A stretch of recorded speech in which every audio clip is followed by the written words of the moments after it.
Hello students, myself Manisha Mane. Welcome to all of you in economics lecture. So 12th standard chapter number 10 foreign trade of India. इस chapter के हम लोग जानकारी ले रहे थे. So today we are going to study about composition and direction of India's foreign trade. So India's foreign trade के बारे में उसका composition में structure and direction मीन्स दिशा किस तरीके की है इसकी जानकारी हम लोग इस क्वेश्चन से लेते हैं. So first one को shortly प्रास्ताविक देखेंगे. Over the last 17 years, India's foreign trade has undergone a completely change in terms of composition and directions. So over the last 17 years, 70 सालों में हम लोग देखेंगे सो हमारा इंडिया का जो फॉरेन ट्रेड है वो कम्प्लीटली चेंज हो गया है. किस बारे में चेंज हो गया है? सो कंपोजिशन एंड डायरेक्शन दोनों के ही बारे में कम्प्लीटली चेंजेस हो गया है. So first one discuss about compositions means main features of composition of India's foreign trade. जो वहाँ पर फीचर्स हैं जो कैरेक्टरिस्टिक्स है कंपोजिशंस के means composition of India's foreign trade इसकी जानकारी हम लोग लेते हैं. लगभग हमें यहाँ पर टोटली 6 पॉइंट की स्टडी करनी है. सो हमारा फर्स्ट वन पॉइंट रहेगा increasing share of gross national income. Second one point है increasing in volume and value of trade. Third one point है change in the composition of export. Fourth one point change in the composition of import. Fifth one point oceanic trade and last sixth one point development of new ports. ठीक है. So one by one discuss 6 points means main features of compositions of the India's foreign trade. So let us discuss first one point increasing share of gross national income. जो हमारा gross national income है जिसे हम लोग GNP बताते हैं. सो GNP में हमारा फॉरेन ट्रेड का जो इंक्रीजेस है जो पार्टिसिपेंट्स है वो क्या हो रहा है? बढ़ रहा है. सो इन 1990 टू 1991 सो 90 से लेके 91 shares of India's foreign trade means import and export is a gross national income of 17.55%. So first one हमारा जो सर्वे है कौन सा सर्वे है? 1990 से लेके 1991 का सर्वे. उस सर्वे में हमारा इम्पोर्ट एंड एक्सपोर्ट सो दोनों ही बढ़ गया है. सो अराउंडली उसका जो नंबर्स है वो नंबर्स क्या है? 17.55% मीन्स 17.55%.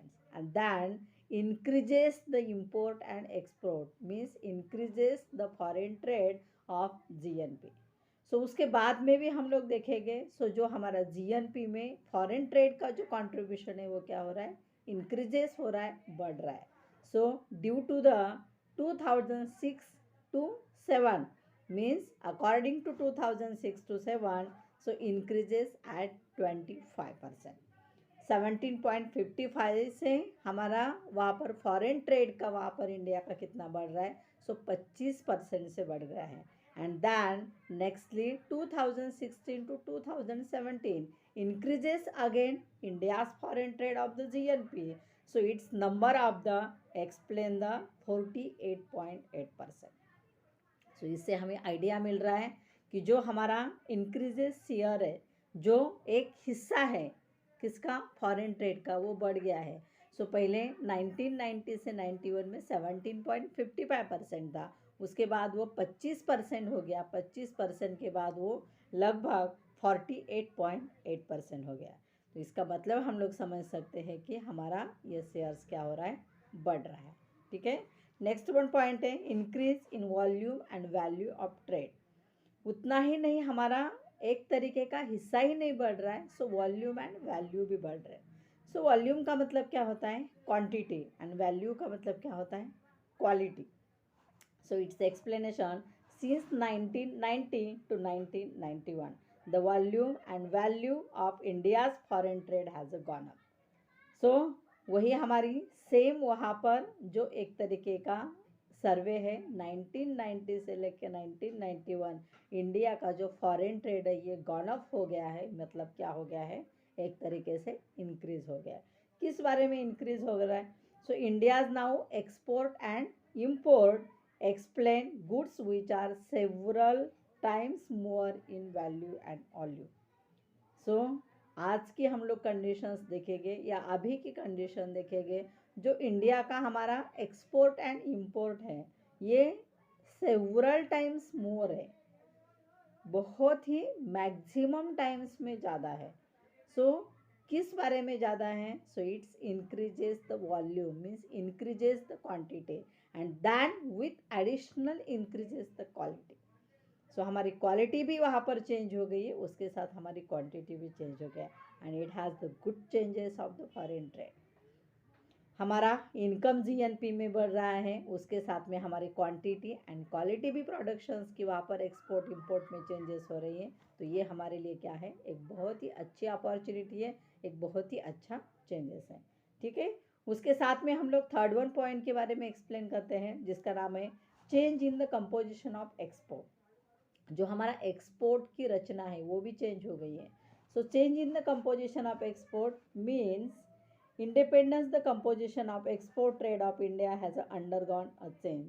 जो हमारे यहाँ देश का स्वातंत्र्य है उसके बाद हमारा जिस तरीके से इंडिया का फॉरेन ट्रेड है एक्सपोर्ट के बारे में क्या हो गया है? चेंज हो गया है। Means priority to independence India use to export primary product only. पहले की बात हम लोग करेंगे। So India has export only primary goods, for example food grain, leather, या फिर it has explain the tea, coffee, nuts, oil seeds etcetera. So ये जो हमारे प्राइमरी गुड्स है, जो जो हम लोग वहाँ पर एक तरीके से तेलबिया रहेगा या फिर खाद्य पदार्थ रहेंगे, उसके साथ में हम लोग लेदर्स की कुछ चीज़ें देखेंगे। उतना ही नहीं, वहाँ पर जो हमारे जूट है, कॉफ़ी है, टी है, सो ऐसे कई प्राइमरी गुड्स के बारे में क्या हो सकता था? एक्सपोर्ट होता था। But with increases in a good opportunity means increases in a export of the manufacturing goods means final goods।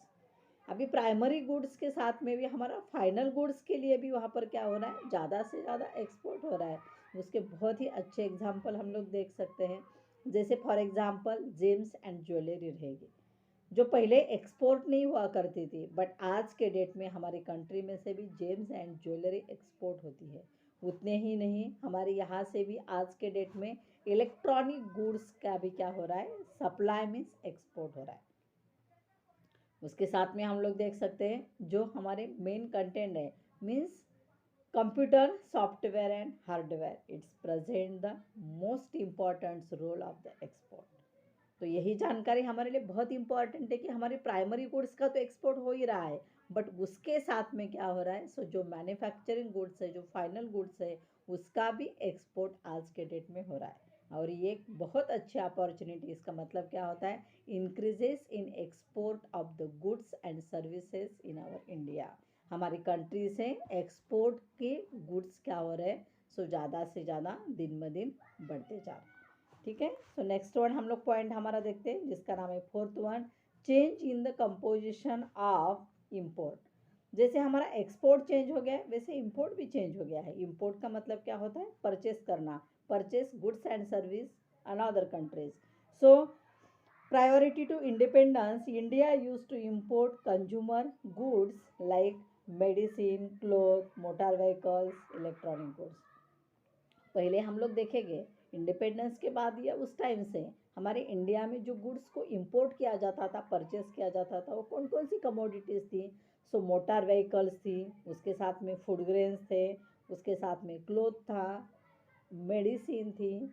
तो इस तरीके से कमोडिटी हमारे यहाँ पर क्या होती थी? इंपोर्ट हो रही थी। But now it has the most important changes of the import means it's imported goods of the capital goods। जो हमारे कैपिटल गुड्स हैं, so capital goods increases the investment, increases the production of goods and services. जब भी हम लोग वहाँ पर हमारे लिए ज़रूरत की चीज़ें को तो इंपोर्ट कर ही रहे हैं, बट जब हम लोग हमारे यहाँ पर जो कैपिटल गुड्स है, जो भांडवली वस्तु है, उसका इंपोर्ट करेंगे तो उसका बहुत बड़ा बेनिफिट हमें होने वाला है। और वही चेंजेस यहाँ पे हमें हाईलाइट करना है। हम लोग अभी कौन सा इंपोर्ट कर रहे हैं? भले ही परचेस कर रहे हैं, बट इसका फ़ायदा है किसका? सो कैपिटल गुड्स का। तो इसे कौन कौन से कैपिटल गुड्स हैं, तो इसके बारे में हम लोग जानकारी देखेंगे। So like high technique machinery. So जो बहुत ही अच्छी क्वालिटी की मशीन्स है, फिर वो हॉस्पिटल्स की रहेगी, इंडस्ट्री की रहेगी, मतलब कोई सर्विस सेक्टर हो सकता है, एग्री का सेक्टर हो सकता है, इंडस्ट्री का सेक्टर हो सकता है। सो हाई टेक्निकल मशीनरी का हम लोग क्या कर रहे हैं, इम्पोर्ट कर रहे हैं। उसके साथ में हम लोग देखेंगे फर्टिलाइजर्स का भी इम्पोर्ट कर रहे हैं। उतना ही नहीं, स्टील के बारे में हम लोग वहाँ पर अच्छा खासा इम्पोर्ट कर रहे हैं। And so it's ancient times and today's time, so it has both of the same import of the petrol and petroleum goods। हम लोग पेट्रोल का इंपोर्ट पहले भी करते थे और आज की डेट में भी पेट्रोलियम्स का क्या कर रहे हैं, हम लोग इंपोर्ट कर रहे हैं। हमारे यहाँ पर सोर्सेस है, बट उस सोर्सेस से ज़्यादा हमें पेट्रोलियम की ज़रूरत है। बट इस तरीके से हमें अच्छे से याद रखना है कि हमारे जो मेनली खाद्य पदार्थ है उसे हम लोग आयात कर रहे थे। हमारी ज़रूरत के लिए हम लोग पेट्रोलियम की भी आयात करते हैं, बट उसके साथ में ये गुड चेंजेस है कि हम लोग कैपिटल गुड्स को क्या कर रहे हैं, अभी ज़्यादा से ज़्यादा इम्पोर्ट कर रहे हैं और उसका बहुत बड़ा बेनिफिट हमारे बिजनेस में हो रहा है। ठीक है, सो मुझे लगता है यहाँ तक आप लोग को ये पॉइंट समझ में आ रहे हैं। सो नेक्स्ट वन पॉइंट का हम लोग डिस्कशंस कर लेते हैं, जो नाम है हमारा फिफ्थ वन पॉइंट है ओशनिक ट्रेड, समुद्र मार्ग का व्यापार। So most of India's trade is by use sea. जो हमारे इंडिया में समुद्र मार्ग की एक अच्छी अपॉर्चुनिटी है और उसी रीज़न की वजह से हम लोग एक बहुत अच्छा खाता हमारे लिए समुद्र मार्ग का व्यापार का रीज़न है। इसका मतलब क्या होता है, सो India has a trade relations with neighbouring countries like Nepal, Sri Lanka, Myanmar, Afghanistan etcetera, and that's affect its 68% income participate of the oceanic trade। तो जो हमारे शेजारी देश है, मतलब जो शेजारी या फिर जो नेबरिंग कंट्रीज़ हैं, नेपाल या फिर Myanmar, Afghanistan, Sri Lanka, in country के साथ में हमारा बहुत अच्छा ओशनिक ट्रेड का रिलेशन है और इसी रीज़न की वजह से लगभग हमारा 68% इनकम ओशनिक ट्रेड से आ रहा है और इसमें और अच्छे से हम लोग क्या कर सकते हैं, डेवलप कर सकते हैं। ठीक है, सो हमारा लास्ट वन पॉइंट है development of new ports. So for its foreign trade India's dependent mostly on Mumbai, Kolkata and Chennai ports. सबसे पहले जो हमारे 3 पोर्ट्स थे, मुंबई, कोलकाता एंड चेन्नई, तो ये 3 सिटी में होने वाले पोर्ट्स के ऊपर बहुत बड़ा बर्डन था, बहुत ज़्यादा डिपेंडेंट था। इसका मतलब क्या होता है कि so there for this ports where over burden, इसके ऊपर और ज़्यादा एक्स्ट्रा बर्डन हो रहा था। And recently it has increases of the new ports. So एक बहुत अच्छी अपॉर्चुनिटी है कि हमारे पास अभी रिसेंटली क्या हो रहा है, एक नए पोर्ट्स की वहाँ पर जानकारी है, नए पोर्ट्स वहाँ पर ओशनिक ट्रेड के लिए एक तरीके से डेवलपिंग में काम कर रहे हैं। सो ये कहाँ पर है, सो इसका एग्जाम्पल हम लोग देख सकते हैं, like Canada, Cochin, Visakhapatnam and Nhava Sheva. So Canada रहेगा, कोचीन रहेगा, या फिर वहाँ पर विशाखापट्टनम होगा या नावा सेवा रहेगा। तो इस तरीके से वहाँ पर एक तरीके से हमारे लिए एक अच्छी अपॉर्चुनिटी किसमें मिल रही है, सो ये एग्जिस्टिंग पोर्ट्स में मिल रही है। ठीक है, तो यहाँ पर हमारा composition main features of the composition of the India foreign trade ये यहाँ पर ख़त्म होता है। उसके साथ में एक जो और एक पॉइंट उसे एडिशन था, direction of India's foreign trade. So India का जो डायरेक्शन है फॉरेन ट्रेड का, उसकी जानकारी हम लोग शॉर्टली देखते हैं। So direction of foreign trade means like countries to which India's export means export its goods and services, like country from which it imports its goods and services। सो जो हमारा foreign trade का direction है किस बारे में है, so India के बारे में है। सो इंडिया के बारे में हम लोग एक्सपोर्ट की जानकारी देखेंगे, तो एक्सपोर्ट में goods and services means which goods and services, than India's imports means goods and services. So direction consist of the destination. Direction का मतलब क्या होता है, डेस्टिनेशन, हमें कहाँ तक पहुँचना है, हमें आगे हम लोग कहाँ तक आगे छलांग लगा सकते हैं, तो ये हमारा एक डेस्टिनेशन है और उस डेस्टिनेशन को हम लोग क्या कर रहे हैं, फॉलो कर रहे हैं। So it has totally explain and indicate of the export with sources of our imports. So imports का जो फॉरेन ट्रेड है हमारे लिए, so it has the indicate, it has the implementations of the new sources of the import. अभी हमारे सामने कई नए नए सोर्सेज वहाँ पर इम्पोर्ट की भी जानकारी मिल रही है, इम्पोर्ट के भी सोर्सेज हैं, तो ये भी हम लोग देख सकते हैं कि ये फॉरेन ट्रेड के बारे में हमारे लिए एक्सपोर्ट का डेस्टिनेशन मिल रहा है, तो इम्पोर्ट के लिए अलग अलग सोर्सेज मिल रहे हैं। So priority to independence much of India's trade has done with Britain. पहले हम लोग ब्रिटेन्स के अंडर में थे, तो हमारे लिए वहाँ पर कई पाबंदी थी। उसके बाद हम लोग देखेंगे, सो हमारा जो after 1947 means it has totally explain the foreign trade means directions of the foreign trade. So first one is Britain's as a hold of the foreign trade, but then nextly after the independence new trade relations with many other countries. हमारे स्वातंत्र्य के बाद हमारे कई नए नए country के साथ में क्या हो रहे हैं, सो हमारे एक तरीके के फॉरेन ट्रेड के बारे में डेवलपमेंट हो रहा है. सो कौन कौन सी कंट्री है? So now USA has emerge as a leading trading partner, follow by the Germany, Japan and UK. So हमारा एक तरीके का बहुत अच्छी अपॉर्चुनिटी हमें मिल रही है. सो कहाँ कहाँ से मिल रही है? यूके से मिल रही है, जर्मनी से मिल रही है, जापान से मिल रही है. उसके साथ में एक बहुत ही अच्छा लीडिंग जो हमारा यूएस है वो भी. तो इसका मतलब क्या होता है? It has the top at the move of the top position. हम लोग वहाँ पर एक्चुअली वहाँ पर मूव कर रहे टॉप पोजिशन के लिए. हम लोगों ने बिफोर भी देखा था एक लगभग means before Covid. So India has a actually move of the in totally around of the 10 countries. India ने जो मेन 10 कंट्री है उसमें इंडिया भी बिलोंग करता है. इतने आगे वहाँ पर इंडिया का एक तरीके से फॉरेन डायरेक्शन चल रहा है. ठीक है. सो मुझे लगता है यहाँ तक आप लोग को ये जानकारी बहुत अच्छे से समझ में आई होगी. हमें खाली डायरेक्शन में क्या जानकारी चाहिए? एक्सपोर्ट का मतलब होता है डेस्टिनेशन, इम्पोर्ट का मतलब होता है अलग अलग सोर्सेज. पहले हम लोग ब्रिटन्स की हमारे लिए कई पाबंदी थी, मतलब ब्रिटेन का होल्ड था उसका राज्य होने की वजह से. बट हमारे स्वातंत्र्य के बाद हमारे लिए नए नए वहाँ पर सोर्सेज क्रिएट हो गए. कई हमारी वहाँ पर एक अच्छी एंड डेवलपमेंट कंट्री के साथ में हमारा रिलेशंस एक तरीके से बैंड हो गया है. तो उसमें हम लोग यूएसए का, यूके का, जापान का, जर्मनी का नाम ले सकते हैं. और उसी रीज़न की वजह से हम लोगों का फॉरेन ट्रेड बहुत अच्छा मूव हो गया. ठीक है. मुझे लगता है क्वेश्चन आप लोग को अच्छे से समझ में आया होगा. सो जिसका नाम क्या था? Composition and direction of India's foreign trade. ठीक है. सो वहाँ पर मुझे लगता है रिपीटली सुनना ज़रूरी है तो हमें और अच्छे से समझ में आएगा. और समझ में आता है सो ज़रूर लाइक एंड वहाँ पर शेयर. ठीक है. सब्सक्राइब करना भी मत भूलो. Thank you very much.